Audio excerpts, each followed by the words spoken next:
Title: Betrayed by a Ride, A Family Torn Apart. Part 1, The Beginning of the End. I never thought I would be the kind of man writing one of these stories. I always believed my marriage was solid, built on trust, love, and the beautiful family my wife and I had created together. We have 2 amazing kids, a boy and a girl, both under 10, and I would have done anything to keep our family happy and whole. My wife, Anna, had always been the more social one between us. She worked part-time at a boutique and loved going out with friends, always dressed to impress. I work in IT, long hours, mostly from home, trying to provide the best life for all of us. I thought we were happy. I thought she was happy. Anna started using a rideshare service frequently about 6 months ago.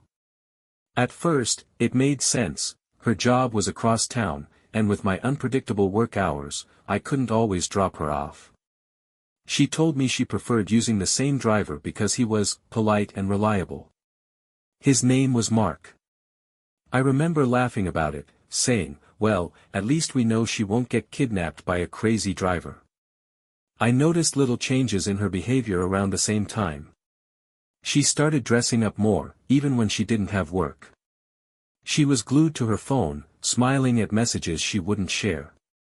Some nights, she came home later than usual, claiming she and her coworkers had gone out for drinks. I had no reason to doubt her, why would I? Looking back, the signs were there. I was just too blind to see them. This is the story of how I discovered my wife's betrayal, how it shattered my family, and how my children and I were forced to pick up the broken pieces of our lives. As the months went on, Anna's excuses became more frequent, and her demeanor towards me shifted. She seemed distant, physically present but emotionally absent. Our conversations turned cold, and intimacy between us faded into nothingness. She started arguing over the smallest things, like me asking her what time she'd be home or suggesting we have a family night. I have a life outside of this house, you know, she snapped one evening when I asked her if she could come home early to have dinner with the kids. Our children, especially our daughter, started noticing the tension. Why is mommy always gone? She asked me one night as I tucked her into bed. I had no answer. Then came the charges on our credit card. Dinners at expensive restaurants, boutique hotel stays, purchases that didn't make sense. Oh, it was a girls' night out, Anna would say dismissively when I confronted her. But deep down, my gut was telling me something was very, very wrong. And yet, I ignored it. I wanted to believe that my wife was just going through a phase. That maybe she was just feeling trapped in routine and needed some excitement. But I was about to learn the truth, the ugly, gut-wrenching truth. And once I did, there would be no going back. One evening, after putting the kids to bed, I sat in the living room staring at my phone. My best friend, James, had sent me a text earlier in the day, man, you should check on Anna. I saw her at the mall with some guy. Didn't look like just friends. My stomach twisted as I reread the message. I didn't want to believe it, but the nagging doubt in my mind had been growing for weeks. I needed to know the truth. The next night, I pretended to work late and asked my neighbor to watch the kids. Anna had told me she was meeting a friend for dinner, so I decided to follow her. I felt ridiculous, like some jealous husband in a bad movie, but I had to be sure. I parked a few spots away from the restaurant she mentioned and watched as she got out of a familiar car, Mark's car. They didn't go inside right away. Instead, they stood close, laughing, and then I saw it, she leaned in, pressing her lips against his in a way she hadn't kissed me in years. My heart shattered. I gripped the steering wheel, forcing myself to breathe. I wanted to storm out, confront her, demand answers, but I couldn't. Not yet. I needed more than a stolen kiss in a parking lot. I took out my phone and snapped a few photos, my hands shaking. This was it. The confirmation I had been dreading. My wife was having an affair, and I had the proof. I drove home in silence, my mind racing. How long had this been going on? Did she ever love me, or had it all been a lie? Most importantly, what would happen to our kids? One thing was certain, this wasn't over. Not by a long shot. I didn't sleep that night. My mind was flooded with scenarios, each one more painful than the last. How had I let this happen? How had I been so blind? The next day, I made up my mind, I needed undeniable proof. Something that would force her to admit the truth. That evening, Anna told me she was going to meet a friend for coffee. I acted normal, kissed the kids goodnight, and waited 10 minutes before following her. As expected, she ordered a rideshare. Mark. I stayed close behind, watching them through tinted windows as they pulled into a quiet parking lot instead of a cafe. My hands tightened around the steering wheel. I parked a few spaces away and walked towards the cab, my heart pounding. The windows were fogged, but I could see their silhouettes. The unmistakable movement, her head thrown back in laughter, then something else. Rage boiled inside me as I yanked the car door open. What the hell is this? I roared. Anna shrieked, scrambling to cover herself, while Mark fumbled to zip his pants.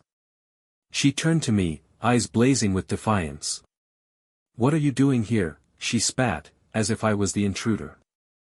What am I doing here? What are you doing? My voice shook with fury. This is the friend you've been meeting. In a parking lot? She scoffed, crossing her arms. So what if it is? You don't own me. You've been so boring, so predictable. Maybe if you paid attention, I wouldn't have to look elsewhere. I felt like I'd been punched in the gut. We have a family, Anna. We have kids. How could you do this? Her expression remained cold. They'll get over it. That was it. The last straw. I turned to Mark, who sat there, avoiding my gaze. I hope she's worth it, because you just destroyed a family. Then I walked away, leaving them in their filth. My mind was made up. I was filing for divorce. The next morning, I contacted a divorce lawyer.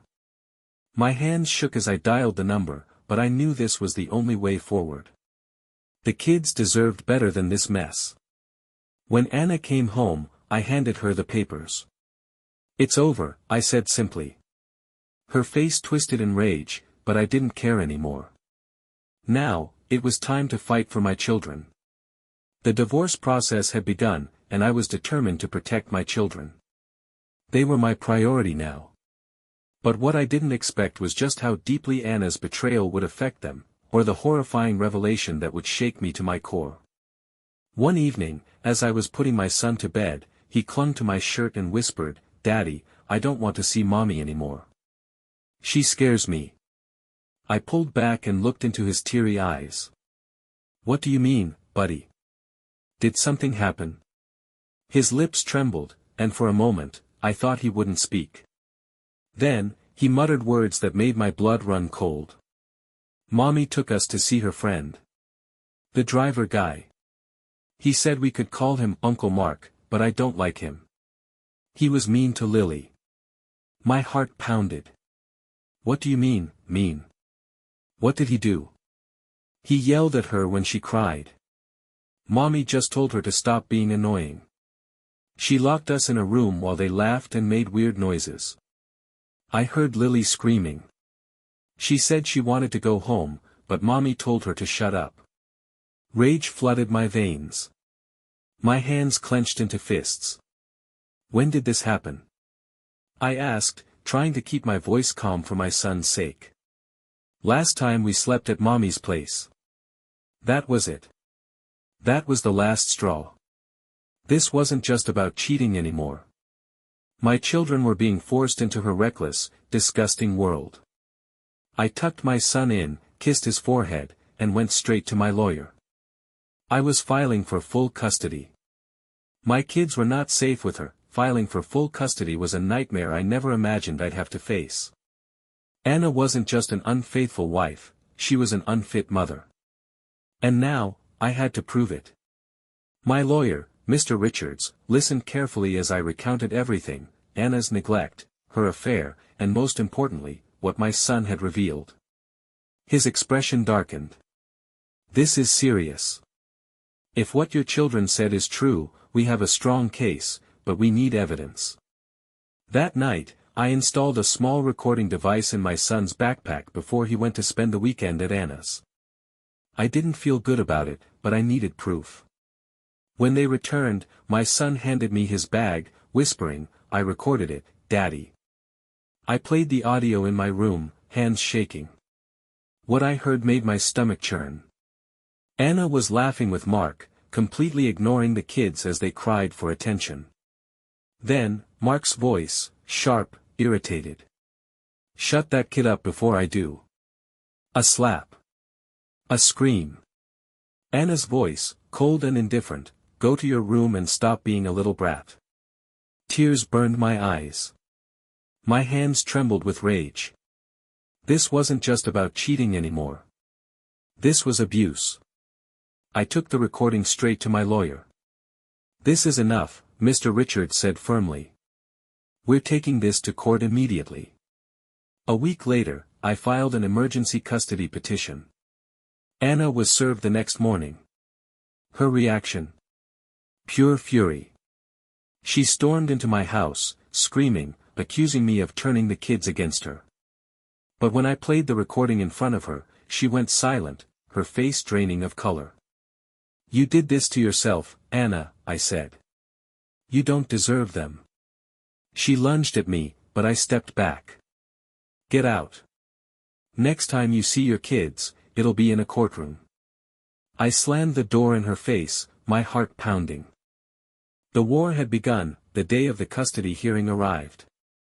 I sat across from Anna in the courtroom, my lawyer beside me, my heart pounding like a war drum.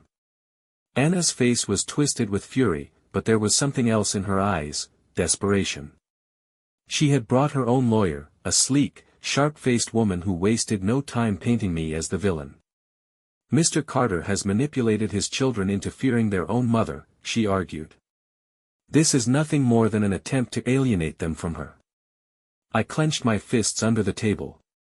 My lawyer, Mr. Richards, remained calm. "Your Honor, we have irrefutable evidence of neglect and emotional abuse." He played the recording. The courtroom fell silent as Anna's cold, detached voice echoed through the speakers. The slap. The scream. Mark's threat. The judge's expression darkened. "Mrs. Carter, do you have an explanation for this?" Anna stammered. That's taken out of context. He was misbehaving." "A child crying for comfort is not misbehaving," the judge snapped. "I take these matters seriously." Then came the final blow, testimonies from my children. My son sat in the witness chair, his small hands gripping the sides. "I don't want to go with Mommy. She lets bad people near us. She doesn't love us." Tears welled in my eyes. I had never wanted them to go through this, but they were braver than I could have imagined. Anna broke down in court, screaming that I had turned them against her. But it was over. The judge granted me full custody, restricting Anna's visitation rights to supervised meetings only. I felt relief wash over me, but it was bittersweet. My children were safe, but their mother, the woman I had once loved, had truly become a stranger to us all. As I walked out of the courtroom, my children's hands in mine, I knew there was no going back. This was the end, the custody battle was over, and I had won. But there was no victory in this, only devastation and a family broken beyond repair. Anna disappeared from our lives almost immediately after the ruling. At first, she fought for supervised visits, but after 2 tense meetings where our children refused to acknowledge her, she stopped showing up. Whether it was guilt, shame, or just her selfishness prevailing, I didn't know. All I knew was that she had made her choice. The kids were adjusting, but the wounds ran deep. My daughter, Lily, still woke up in the middle of the night crying. My son refused to talk about his mother at all. Therapy sessions became a weekly routine, a painful but necessary step toward healing. Then, one evening, I received a call. It was Mark's wife. Her voice was shaking. She's gone, Carter. Anna's gone. My breath caught. What do you mean, gone? She left the city. No one knows where she is. Mark told me she packed up and ran. I thought you should know. I didn't know how to feel. Anger? Relief? I thanked her and hung up. That night, I sat on the couch, staring at the divorce papers I had finally signed. It was official. The marriage that had once been my world was now nothing more than a painful memory. Part 10, A Family Rebuilt. Months passed, and slowly, the pieces began to fall into place. The kids laughed more.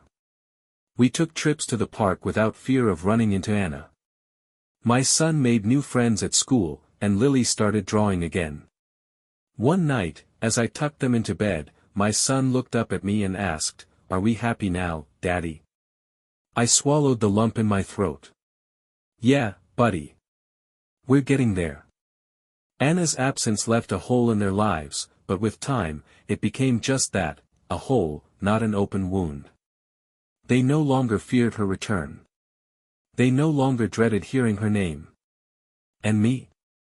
I learned that sometimes, the best thing you can do is let go of the past and focus on the people who truly matter. This was the end of our story, the story of a family torn apart, but one that refused to be broken forever.